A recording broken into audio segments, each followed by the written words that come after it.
तेरे बिन अधूरी है दर्द बेखुदी मेरी, ओ तेरी आशिकी ने मारा तू ही मेरी जिंदगी। तो हेलो दोस्तों, जैसे विद्यार्थी ने बता दिया कि तेरे बिन अधूरी है। अगर जिसको पास्ट कंटिन्यूअस नहीं आता है वो ऐसे फैशन बनाए कि तेरे बिन अधूरी है दर्द बेखुदी मेरी। अब सीखने का जज्बा आ गया है तो कह रहा है कि तेरी आशिकी ने मारा तू है जिंदगी मेरी। तो हेलो दोस्तों, welcome back to my YouTube channel. मैं सिम्सकला। आज की क्लास में आप लोग को पास्ट कंटिन्यूअस बहुत ही लाजवाब और शानदार तरीके से सिखाने वाला हूं।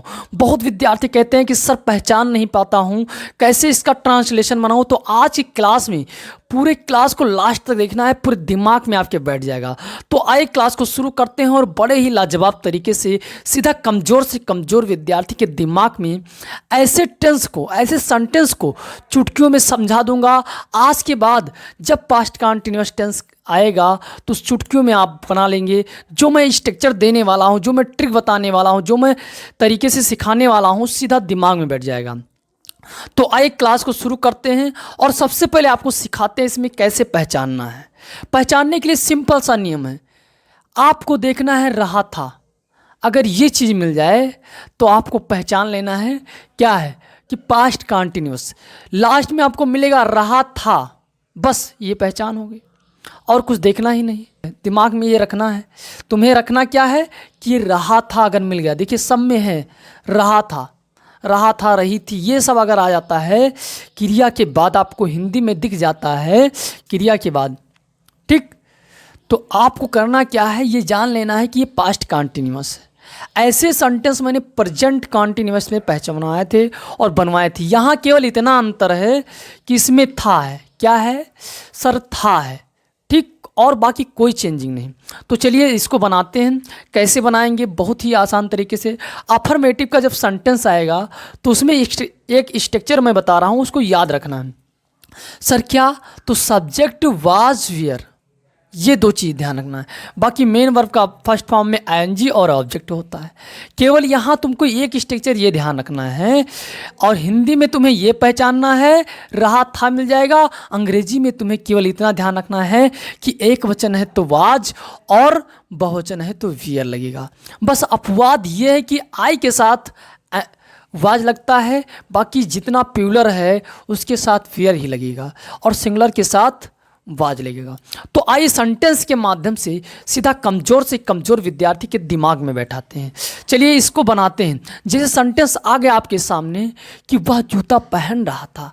अगर आपको बोलना है या बनाना है तो कैसे बनाएंगे, चलिए देखिए। सबसे पहले सब्जेक्ट लिखेंगे, तो सब्जेक्ट में वह है तो हम लिखेंगे ही। किसी लिखेंगे क्योंकि यहाँ लड़का का भाव आ रहा है, पुरुषलिंग है, इसलिए हम लोग क्या लगाएंगे, ही लगाएंगे।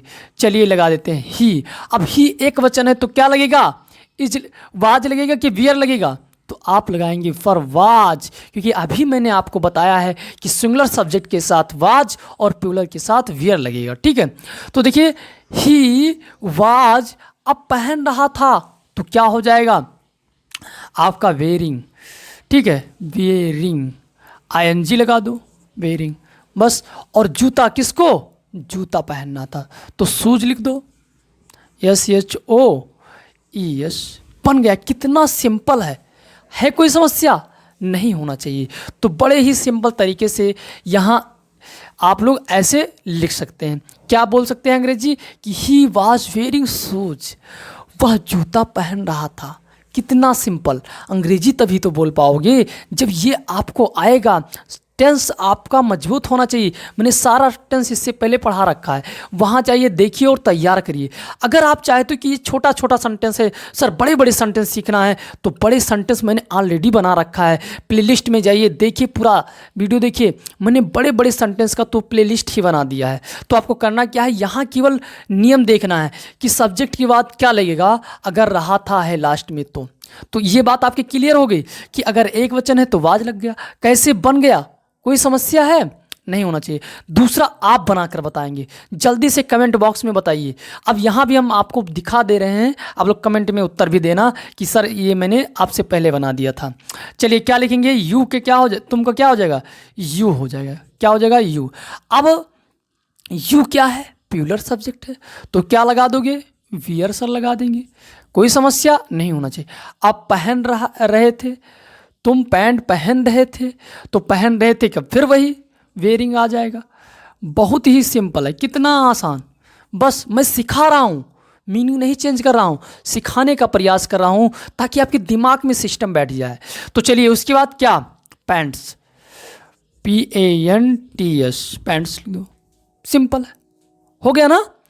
ट्राउजर्स में होता है, पैंट चाहे लिखो चाहे ट्राउजर्स लिखो, तो ये दिमाग में रखना है, कई मीनिंग है, तुमको केवल ध्यान रखना है जो तुम्हें आता है उसको लिख दो, कोई गलत नहीं, बस ये चीज़ गलत नहीं होना चाहिए, ये 3 चीज़, ठीक। क्या आप जान लो, ये सब्जेक्ट और जो आपका है वर्ब और फिर ऑब्जेक्ट, ये 3 चीज़ पर सब सारा खेल इसी पर होता है, सारा काम इसी पर होता है, ठीक। तो देखिए अब उसके बाद सर क्या करना है, मैं तुम्हें अंग्रेजी पढ़ा रहा था, अगर ऐसा सेंटेंस आ जाए तो कैसे बनाओगे, सिंपल है। आई के साथ क्या लगता है, अभी मैंने बताया आपको, अपवाद, आई के साथ वाज लगता है सर, आई हो गया, वाज लग गया। फिर उसके बाद पढ़ा रहा था, टीचिंग, TEACHING, टीचिंग। फिर किसको, तुम्हें क्या, अंग्रेजी, इंग्लिश बता देना है, ठीक,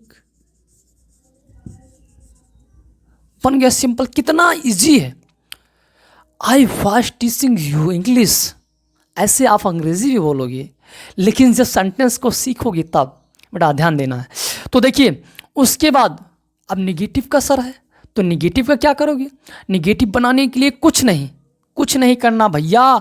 देखिए क्या लिखोगे, मोहन झूठ नहीं बोल रहा था, तो आपको लिखना है सब्जेक्ट मोहन।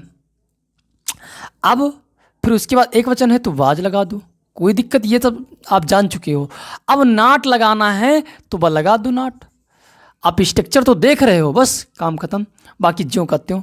टेलिंग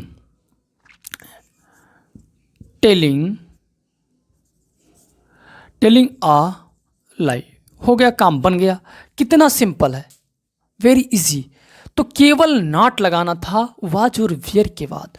तो निगेटिव के कई सेंटेंस आप बना सकते हो, कोई डाउट नहीं रहेगा, इसीलिए मैंने कम क्या लिया है सेंटेंस को, आपको केवल सिखाना था, सीख गए होंगे। कोई बच्चा छोटा, आज का जन्मा बच्चा भी ये सब बातें सीख गया होगा, और तुम कह रहे हो मुझसे अंग्रेजी नहीं बन रही, मुझे 12 टेंस आता नहीं। आज की बात कोई शिकायत नहीं, वीडियो को लाइक कर दिए अगर पसंद आ रहा तो। देखिए दूसरा, इंट्रोगेटिव कैसे बनाएंगे, कुछ नहीं होता, जो हेल्पिंग वर्ब है उसको आगे रख दो, काम खत्म। जब आएगा यस या नो टाइप का, क्या तुम पढ़ रहे हो, अब उत्तर दोगे यस, हाँ पढ़ रहे हैं। तो यहाँ जब ऐसा सेंटेंस आएगा तो तुमको क्या करना है, अगर ये आपका सिंगुलर है तो लगाएंगे क्या, वाज लगाएंगे, अगर प्लूरल है तो लगाएंगे वियर। तो यहाँ लगाएंगे वियर। वियर यू क्या कर रहे हो, where you reading, where you reading, question mark लगा दो, बन गया, कितना सिंपल था, कोई समस्या है, नहीं होना चाहिए। देखिए इसको हेल्पिंग वर्ब ये हो गया, और ये आपका सब्जेक्ट के अनुसार लगेगा, किसके अनुसार, सब्जेक्ट के अनुसार लगेगा। ये आपका अगर प्लूरल है तो आपका यहाँ वियर, अगर सिंगुलर है तो आपका वाज लगेगा, ठीक है। अब देखिए उसके बाद ये आपका वर्ब रख दिया, काम खत्म, कितना सिंपल सा बन गया। अगर यही डबल आपका इंट्रोगेटिव आ जाए, डबल इंट्रोगेटिव, तो सर क्या करना है, तो तुमको कुछ करना ही नहीं, क्या करना है, जैसे आ जाए तुमको कि तुम कब पढ़ रहे थे, तुम कब पढ़ रहे थे, तो आपको क्या करना है, बस आपको WH फैमिली को सबसे आगे, यानी व्हेन लिख दोगे, व्हेन और वेयर यू रीडिंग। आप बताओ क्या क्या समस्या है, बस आपको ध्यान रखना है कि WH वर्ड यहाँ केवल क्या कर देना है, WH फैमिली, WH फैमिली यहाँ तुम्हें WH फैमिली लगा देना है। बाकी स्ट्रक्चर यही रहेगा। उम्मीद करते हैं आपको कोई समस्या नहीं होगी, सारी बातें आपके दिमाग में बैठ गया होगा। आज के बाद आपको कोई शिकायत नहीं होगी कि पास्ट कंटिन्यूअस टेंस मैं नहीं जानता हूँ, मैं बनाना नहीं जानता हूँ, सारा चीज़ भी बता दिया मैंने आपको। ओके, फिर मिलते हैं धमाकेदार वीडियो के साथ। अगर वीडियो पसंद आए तो वीडियो को लाइक करें, अगर चैनल पर पहली बार आए तो सब्सक्राइब कर लें सारे सब्जेक्ट को सीखने के लिए। बहुत ही लाजवाब तरीके से यहाँ सिखाया जा रहा है। फिर मिलते हैं धमाकेदार वीडियो के साथ। जय हिंद।